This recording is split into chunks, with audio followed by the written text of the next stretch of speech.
नमस्कार मित्रों, आपका सत्यवचन कार्यक्रम के आज की श्रृंखला में शामिल होने के लिए सादर आमंत्रित करता हूं। हमारे अध्ययन के क्रम में जीवन की सच्चाई का एक कथन हमने देखा था जो अय्यूब की पुस्तक 14 अध्याय पहले पद में लिखा है। जैसा वो कहता है, मनुष्य जो स्त्री से उत्पन्न होता है वह थोड़े दिनों का और दुख से भरा रहता है। दोस्तों, ये इस बात को इंगित करता है कि हमारे पास जीवन में समय बहुत कम है, जिसमें हमें बहुत कुछ कार्य करना है जो जीवन के लिए, हमारे जीवन के लिए आवश्यक है। लेकिन यदि हम उन्हें करने में गलती करते हैं तो हमारा समय उलझन में पड़ जाता है। जो हमें करना है उसे पूरा हम नहीं कर पाते और जीवन का पूरा आनंद भी हम नहीं ले पाते। परमेश्वर ने ये जीवन भरपूरी से जीवन जीने के लिए दिया है, लेकिन जीवन जीने का मापदंड जब हम तय करते हैं तो गलती करते हैं और जीवन दुखों के बीच आ जाता है। जीवन परमेश्वर ने दिया है, यदि हम उसे संचालन करने की अनुमति देंगे, अपने जीवन को संचालन करने की, तो वह हमें कभी भी डिगने नहीं देगा। आइए अय्यूब से, उसके जीवन से सीखें कि परमेश्वर वास्तव में हमसे, आपसे और मुझसे क्या अपेक्षा करता है। प्रिय मित्रों, आज हम अपने अध्ययन में आगे बढ़ते हुए देखेंगे परमेश्वर दुष्टता कभी नहीं करता। तो आइए देखें, परमेश्वर दुष्टता कभी नहीं करता। अध्याय 34 में एलीहू की बातें सुनकर आश्चर्य होता है कि उस युग के युवक में ऐसी आत्मिक अंतर्दृष्टि होगी। वह इस विषय में परमेश्वर का पक्ष ले रहा है। अब तक परमेश्वर दूर था, क्योंकि ऐसा प्रतीत होता था कि परमेश्वर या तो अय्यूब को पाप का दंड दे रहा था। यदि अय्यूब के जीवन में पाप नहीं था तो वह अन्याय कर रहा था।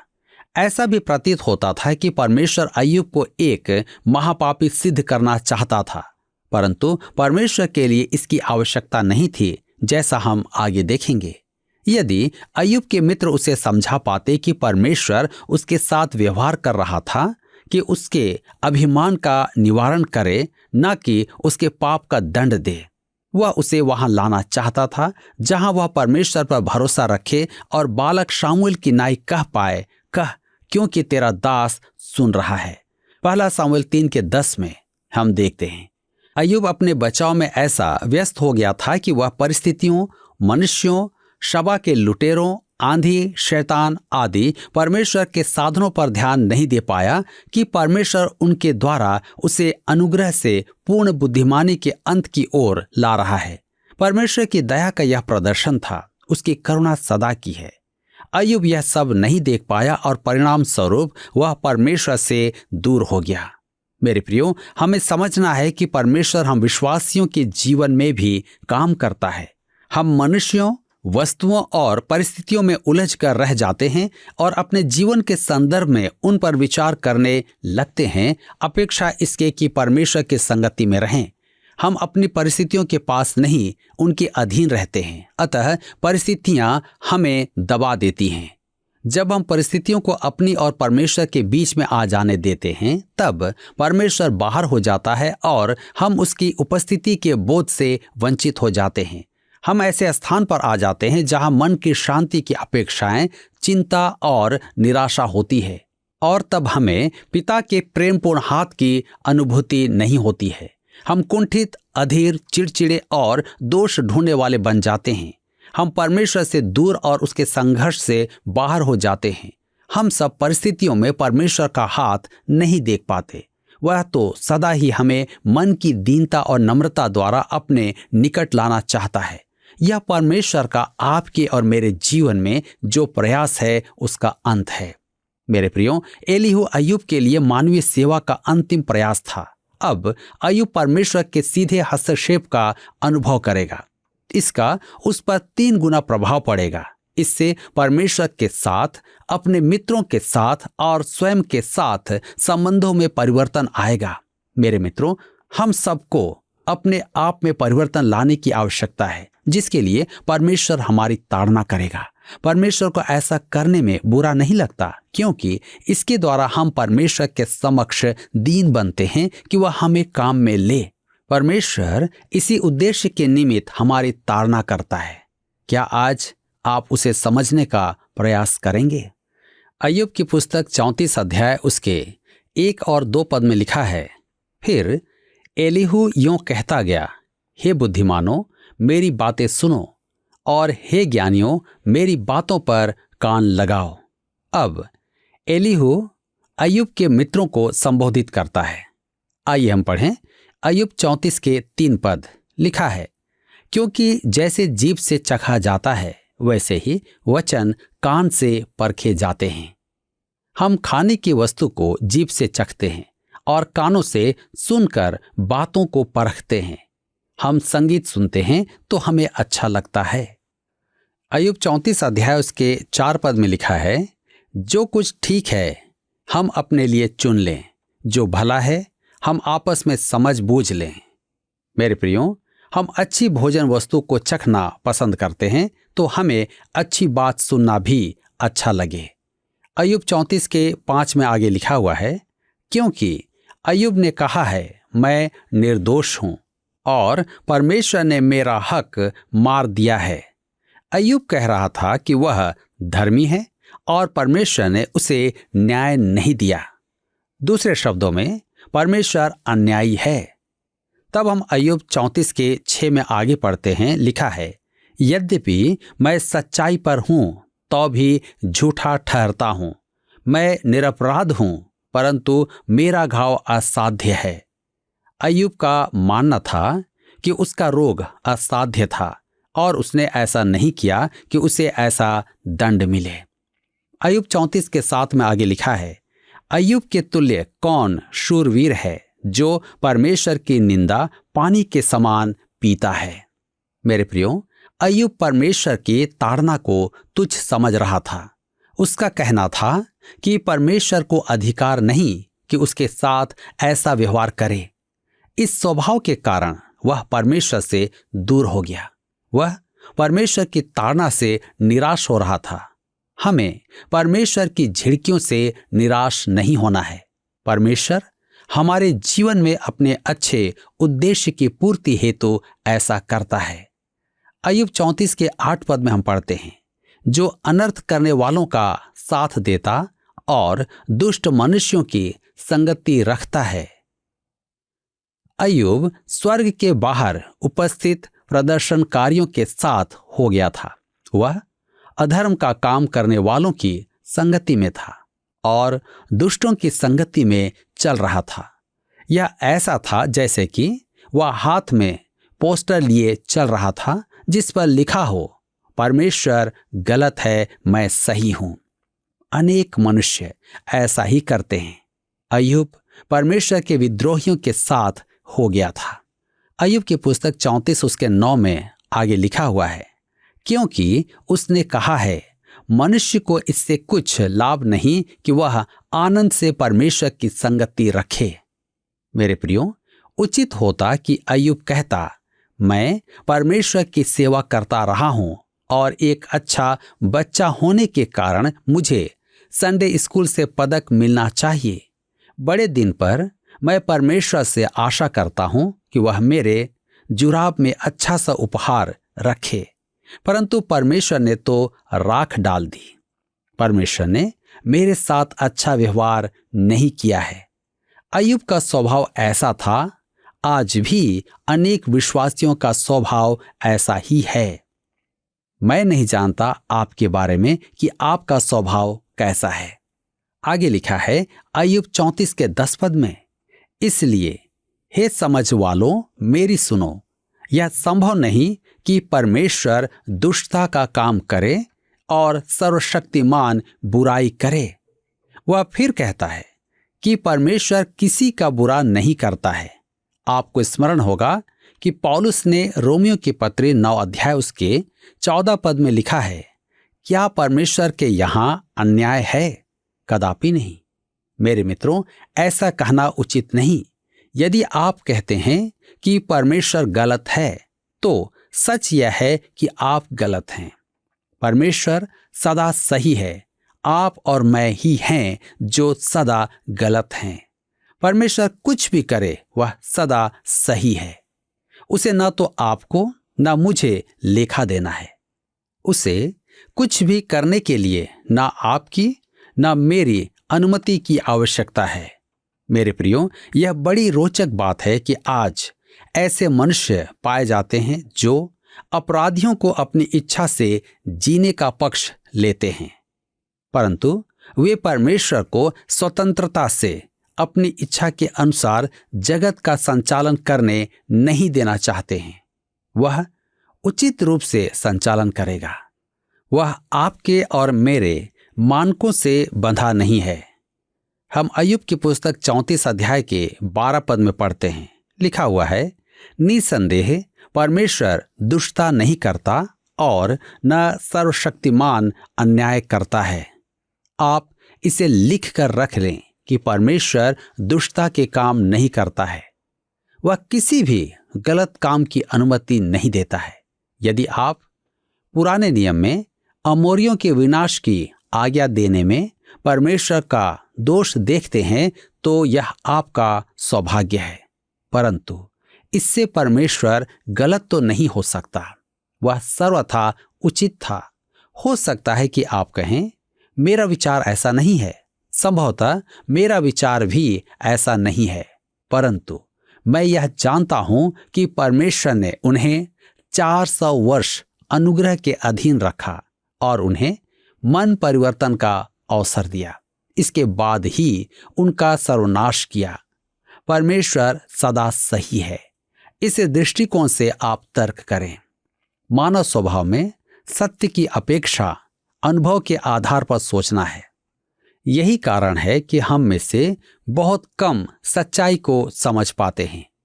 यूहन्ना रचित सुसमाचार 14 अध्याय उसके 6 पद में हमारे प्रभु यीशु मसीह ने कहा, सत्य मैं ही हूं। अतः जब पिलातुस ने पूछा कि सत्य क्या है, यूहन्ना रचित सुसमाचार उसके 18 से 38 पद में, तो सत्य उसके सामने ही खड़ा था। प्रभु यीशु ही सत्य है। हमें अनुभव की अपेक्षा सत्य के आधार पर सोचना चाहिए। परमेश्वर ऐसा ही करता है। अय्यूब 34 उसके 13 और 14 पद में आगे लिखा हुआ है, किसने पृथ्वी को उसके हाथ में सौंप दिया, या किसने सारे जगत का प्रबंध किया? यदि वह मनुष्य से अपना मन हटाए और अपना आत्मा और श्वास अपने ही में समेट ले। मेरे प्रियो, यहाँ मुख्य बात यह कही जा रही है कि परमेश्वर सुधि लेता है। वह मनुष्य के लिए चिंतित रहता है। अय्यूब 34 के 31 पद में लिखा है, क्या किसी ने कभी परमेश्वर से कहा, मैंने दंड सहा, अब मैं भविष्य में बुराई ना करूंगा? यदि परमेश्वर ने आपकी ताड़ना की है तो आपको उससे शिक्षा लेना है और अपने पुराने मार्गों पर नहीं चलना है। अति संभव है कि परमेश्वर आपके जीवन में किसी बात को विकसित करने के प्रयास में है। वह आपके जीवन में तब तक कुछ नहीं आने देगा जब तक कि उसका उद्देश्य पूरा हो रहा है। अय्यूब 34 के 32 में हम पढ़ते हैं, जो कुछ मुझे नहीं सूझता वह तू मुझे सिखा दे, और यदि मैंने टेढ़ा काम किया हो तो भविष्य में वैसा ना करूंगा। यदि आपने अपराध किया है और आप परमेश्वर की ताड़ना का उद्देश्य समझ रहे हैं कि वह आपको पाप से दूर रखना चाहता है, तो परमेश्वर के लिए शिक्षा ले लें और पापों से मन फिराएं। अय्यूब 34 उसके 34 और 35 पद में हम पढ़ते हैं, आगे लिखा है, सब ज्ञानी पुरुष वरन जितने बुद्धिमान मेरी सुनते हैं वे मुझसे कहेंगे, अय्यूब ज्ञान की बातें नहीं कहता और न उसके वचन समझ के साथ होते हैं। अय्यूब के बारे में जो कहा गया वह हम में से अधिकांश के लिए भी कहा जा सकता है। हम बहुत बातें करते हैं, परंतु अधिकतर अज्ञान और निर्बुद्धि की बातें करते हैं। उनमें से अनेकों के पास पीएचडी है, उनके पास उपलब्धियां हैं, परंतु ज्ञान और बुद्धि का दावा नहीं है। अय्यूब 34 अध्याय उसके 36 से 37 पद में आगे लिखा हुआ है, भला होता कि अय्यूब अंत तक परीक्षा में रहता, क्योंकि उसने अनर्थियों के से उत्तर दिए हैं। क्योंकि वह अपने पाप के साथ साथ विद्रोह भी बढ़ाता है और हमारे बीच ताली बजाता है और परमेश्वर के विरुद्ध बहुत सी बातें कहता है। एलीहू के कहने का अर्थ है कि परमेश्वर अय्यूब की परीक्षा तब तक ले जब तक कि वह अपने बचाव की अपेक्षा परमेश्वर के पक्ष में बातें करें। मित्रों, इसी के साथ यहाँ पर अध्याय 34 समाप्त होता है और अब हम अपने अध्ययन को अध्याय 35 से जारी रखेंगे और हम देखेंगे परमेश्वर अय्यूब को सबक सिखा रहा है। आइए हम पढ़ें अय्यूब की पुस्तक 35 अध्याय उसके 1 और 2 पद। यहाँ पर इस प्रकार से लिखा है, फिर एलीहू इस प्रकार और भी कहता गया, क्या तू इसे अपना हक समझता है? क्या तू दावा करता है कि तेरा धर्म परमेश्वर के धर्म से अधिक है? ध्यान दीजिए, अय्यूब यह कहता है कि वह धर्मी होकर कष्ट उठा रहा है, तो इसका अर्थ यह हुआ कि परमेश्वर गलत है। उसके तर्क से यही निष्कर्ष निकलता है।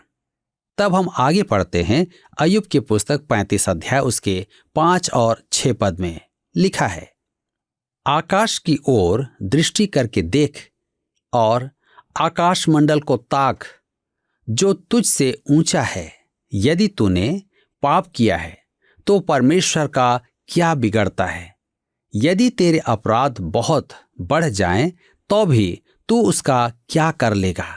मेरे मित्रों, यही तो एक प्रश्न है जो अय्यूब परमेश्वर से पूछ रहा था।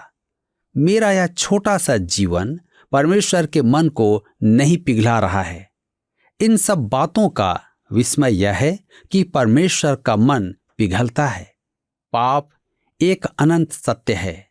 अब्राहम ने हाजिरा उसके दासी के संबंध में पाप किया और संसार आज तक मध्य एशिया में उस दुष्परिणाम को भोग रहा है।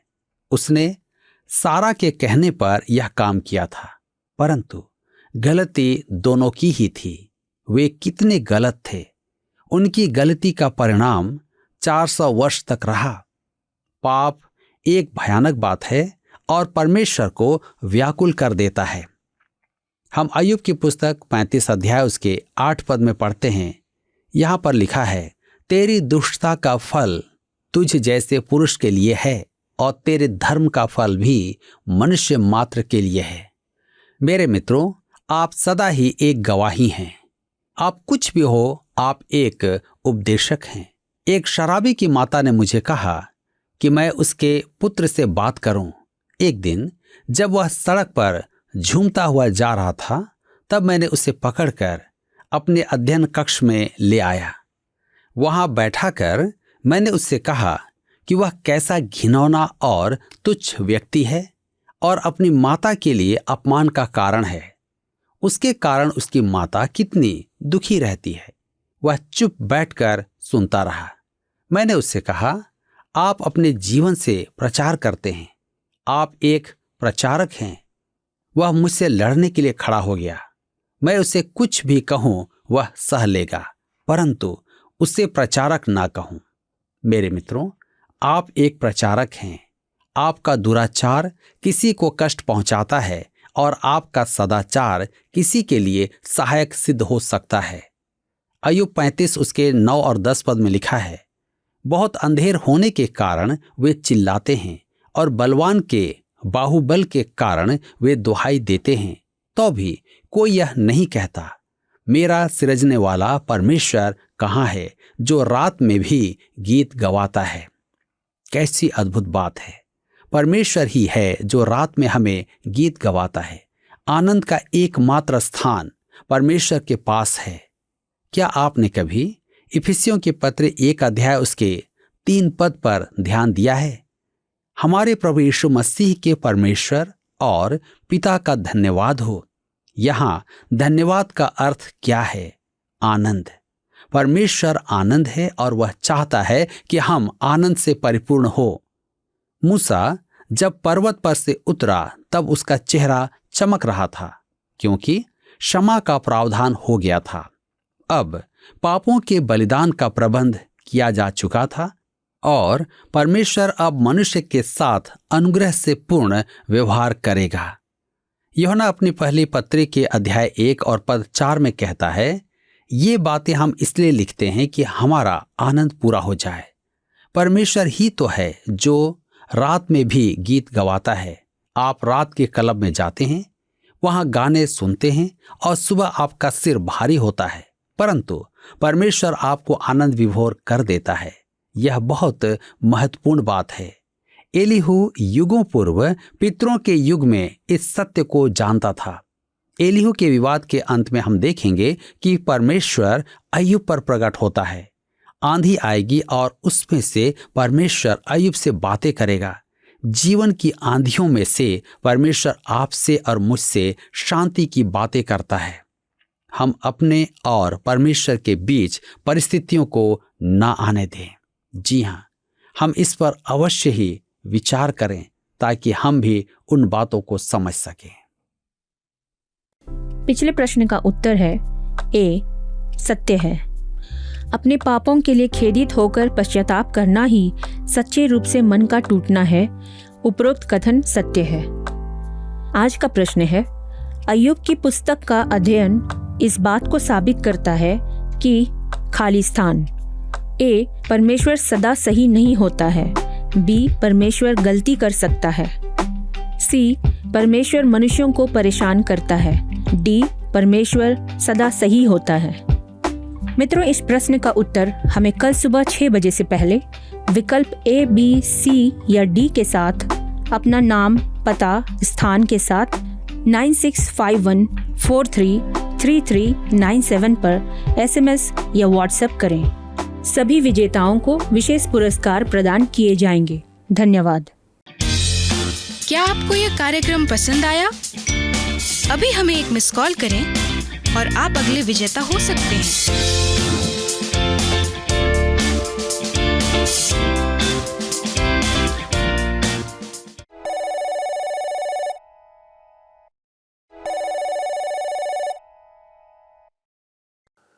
मित्रों, इस अध्ययन में ऐसा लग रहा था कि अय्यूब और उसके 3 मित्रों के बीच एक उबाऊ बातचीत से हम कब तक इसमें बने रहेंगे। ये उनके वार्तालाप जरूर हैं, लेकिन ये हमारे जीवन की भी कहानी है।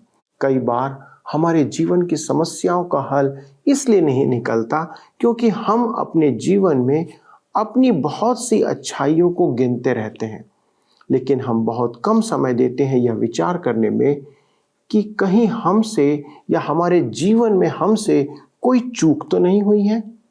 मित्रों, हम परमेश्वर के स्तर के ऊपर कभी नहीं हो सकते, इसलिए हमारी सारी अच्छाइयों के बीच हमें निरंतर परमेश्वर के वचन से अपने आप का या स्वयं का मूल्यांकन करते रहना चाहिए। हमें याद रखना होगा कि परमेश्वर कभी कोई गलती नहीं कर सकता। नीति वचन 10वां अध्याय 22 पद में वचन इस बात को कहता है कि वह आशीष के साथ दुख को नहीं मिलाता है। यदि हम दुखी हैं तो हमें अपने आप को आज जांचना होगा। दाऊद के समान हमें कहना होगा कि हे परमेश्वर, मुझे जांच कर जान ले, मुझे परख कर मेरी चिंताओं को जान ले और देख कि मुझ में कोई बुरी चाल है कि नहीं, और अनंत के मार्ग में मेरी अगुवाई कर। परमेश्वर आप सबको ऐसा करने की सामर्थ्य दे कि आप अपने आप को सृष्टिकर्ता के हाथ में जांचने के लिए सौंपे। प्रभु आपको आशीष दे। आइए प्रार्थना करें। हमारे स्वर्गीय पिता, प्रभु हम धन्यवाद देते हैं कि आप हमारे जीवित और सच्चे परमेश्वर हैं। आप सदैव अपने वचन को हम पर इस रीति से प्रकट करते हैं कि हम जाने कि हमारे लिए क्या आवश्यक है, और ये सिर्फ आपका प्रेम है पिता। आपकी हमारे लिए चिंता है कि आप बार बार अपने वचन की शिक्षा, उस ज्ञान को हमारे सन्मुख लाते हैं जिससे हमारा जीवन बदल सकता है। प्रभु हम प्रार्थना करते हैं, अनुग्रह करें, हमारे दर्शकों पर अनुग्रह करें कि यदि हम अपना मूल्यांकन नहीं कर रहे हैं, हम आंख बंद करके यदि चल रहे हैं, यदि हम ये नहीं जान पा रहे हैं कि हमारे जीवन में भी कुछ बुराइयां हैं, तो आज हमसे बातें करें कि हम आत्म परीक्षण करें, स्वयं का मूल्यांकन करें और आपका वचन हमारी सहायता करे कि हम जाने कि हमें किस किस स्थान पर बदलने की आवश्यकता है। प्रभु, आप ही ऐसा हमारे जीवन में कर सकते हैं, इसलिए हम सब, हमारे सारे दर्शक मिलकर आपसे यही विनती करते हैं ताकि आपकी महिमा हमारे जीवन से पूरी हो। आदर और महिमा आपको देते हुए विनती यीशु के नाम से मांगते हैं, आमीन। दोस्तों, मुझे उम्मीद है कि आज का अध्ययन आपको परमेश्वर के सन्मुख अपने आप का मूल्यांकन करने में सहायता करेगा। और जी हाँ, आप ऐसा करें और पाएं और खोजें कि आज आप कहाँ खड़े हैं। प्रभु आपको आशीष दे, आपकी सहायता करे और अगले प्रसारण में आप हमारे साथ फिर हाजिर होइएगा ताकि हम मिलकर परमेश्वर के वचन के अध्ययन को आगे बढ़ाएं। प्रभु आपको आशीष दे। बहुत बहुत धन्यवाद।